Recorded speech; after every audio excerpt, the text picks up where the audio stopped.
So the next tool I'm going to use is Extrude to create my handle in a more precise way. For that, I need to create a path to follow and a profile to define the section of this, okay? So to create the path, I'm going to go to my front view, and I'm going to use the EP curve and create it, and I'm going to start inside the surface because I want them to intersect. And remember that the EP curve is not where the CVs are, okay? And I can just go and edit this control vertex until I'm happy with the result.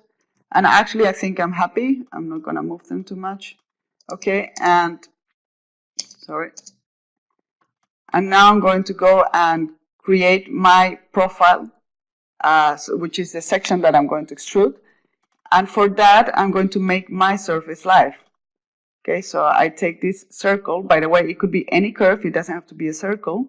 And it doesn't really matter the scale of this because the size of my circle, the diameter, because I can change it afterwards. Okay, and if I would extrude this right now, I actually don't get the right result. It's displaced, and this is because the circle is up here and not where the path begins. Okay, so I'm just going to go back and I'm going to move that path. For that, I'm going to stop the live surface, otherwise it's going to always move along this surface.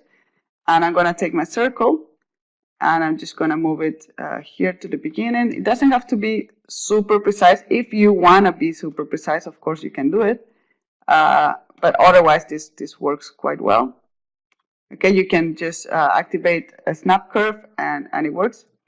And I'm selecting both of them and I go to extrude. And I have to make sure that in the style is on tube, otherwise it's not going to follow a path. And I want the result position to be at the path, which is this one, and the orientation to be my profile normal, so that it follows the orientation of the circle, okay? So now I just extrude it, and I have almost a perfect handle. Here is stretching a little bit. So I'm going to, I can just edit here the control vertex. I can do it either in my path, or I can do it in my original curve.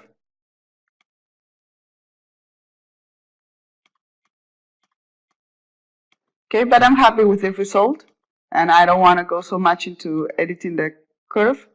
And I have my extruded handle. Actually, here is a bit chubby, so I'm just gonna change this control vertex. I think I like it this way a bit better. So I can edit both the surface and the curve to have the results I want. And this is, let's say I'm happy with this. Okay, I'll add the material. And there I have it, okay? The next step would be to mirror it. And also I can connect the surfaces, and this is what I'm going to do next.